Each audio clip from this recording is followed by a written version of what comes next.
Now here's the challenge. The shepherd knows his sheep. He calls them by name. And a sheep gets lost. Do we know how long it took for the shepherd to find that sheep? In our mind, we tend to romanticize this parable about the shepherd and the sheep, and they're so close and they're so loving. Sheep are really stupid. They will do the darndest things, and the shepherd will go and find that missing one. And we imagine that maybe 2 hours, maybe 3 hours, maybe the whole night. But what if it takes a whole day, a month, a year? The shepherd will go after that missing sheep until he's found it. And what does that mean to the other sheep back in the sheepfold? They're not alone, because the shepherd's job was to be the shepherd, and it was the poorest job in town.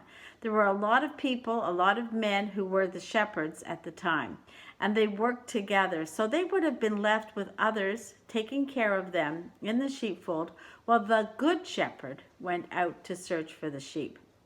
And he was the one who went out. The others were fine, and they waited until they came home. Now I need you to start to think of it in terms of who are these sheep? And people will say, they're us. True, they are us. But have you been one of the lost sheep? And some people will say, no, not me. I always do what the shepherd does. I always follow. I would never get lost. And I challenge you to imagine yourself and claim yourself as the lost sheep. If you are the lost sheep, you know something that the other sheep don't know. You know what it feels like to be picked up on the shepherd's shoulder and have all the strength of the shepherd and the closeness, caring love, and you know what it feels like to be carried. So I think that even in this time of COVID, some of us feel kind of lost. What are we going to do? How are we going to do it? Some families are lost. People are praying for other people and saying, pray for this one, pray for that one. What about my parents? What about my grandchildren? We are all praying for people, and we are asking the Good Shepherd to bring them back to the sheepfold. Sometimes that means bring them back to church, and we wait and we wait. But I think first, before we do this for other people, we must acknowledge that it has been done for us as individuals. We are in relationship with Christ the Good Shepherd, who will search for his lost sheep, and we get lost.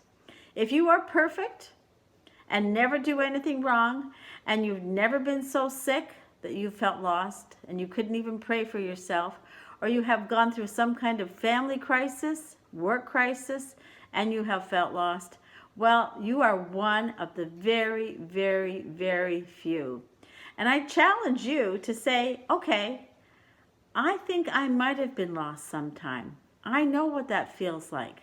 I also know what it feels like to pray for a family member to bring the sheep back to the sheepfold. I know what it feels like to be lost in a way that I can find my way back.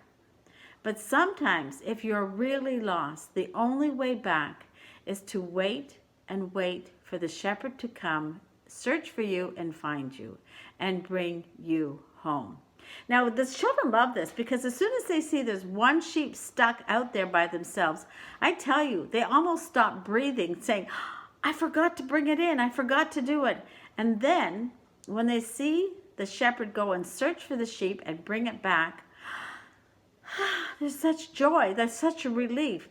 The children's experience of being lost often is something happened that they got lost even in their own house or their own backyard or in the grocery store. And when the mother who's been searching for them finds them, their experience is different. They usually get, if you ever do that again, I'm going to be so mad. Don't you ever do that again. Blah, blah, blah, blah, blah. And that's what we do as mothers, because we've been so scared that we, lay down the line. Don't ever do that again. What does the Good Shepherd do? He picks the lost up on his shoulders and carries him home, so that all the strength of the shepherd is given to this poor lost sheep. And we don't have to imagine it as a little fuzzy baby sheep. How about imagine it as a great big old kind of crackety old sheep, and he can pick up any of these sheep and carry them on his shoulders. So the shepherd gets the sheep back to the sheepfold, and I'm sure that the sheep are celebrating, but he doesn't just leave it there. He calls together all his friends and all his neighbors and says, "Rejoice with me." This is a huge message for the children. It gives them great happiness and great faith in God. And this spirals out into other work, so that when children are getting ready for reconciliation, the lost sheep doesn't stay close to the sheepfold. I have seen children pick up the lost sheep in this parable and carry it across the atrium to the other side, put it in a corner, and hide it. Then they go back and get the shepherd, and the shepherd goes all around the atrium to find it, so that they know the distance that this might be, and then they bring the shepherd and the sheep back to the sheepfold. When children get older, they see other parables. And the parable of the wedding banquet is a great challenge, because a wedding is happening, people are invited, they come, and they're given gowns to wear, and one person doesn't wear the right gown and gets thrown out of that banquet hall. And I have heard children on many occasions say, when that person gets thrown out of the banquet hall, they say, "My good shepherd will go and search for that person and bring that person back." The only way they can do this is to understand who the good shepherd is, and they link the parable of the good shepherd to other parables and know who their shepherd is and how powerful he is. And you don't often hear that reflection from other people. Oftentimes we'll hear people say, "This is what the parable is and this is what it means. End of story. Don't ask questions. Don't go deeper." And Sophia says, the parable is like an onion. You need to peel it back piece by piece by piece, and it grows. It just has more information for us. So enjoy peeling this back. Dare to go into it yourself, read the words, and then I'm going to give you a series of questions on a sheet of paper that you can ask yourself. And basically it's, when was I the lost sheep? When was I the one left in the sheepfold praying for the other one to come back?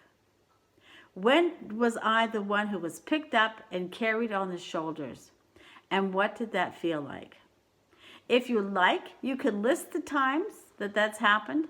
It doesn't say the lost sheep only gets lost once.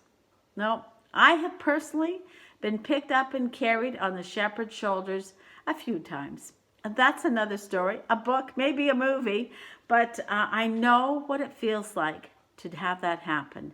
And it makes me closer to Christ. It makes me trust. It makes me feel like I belong. And I cherish those moments.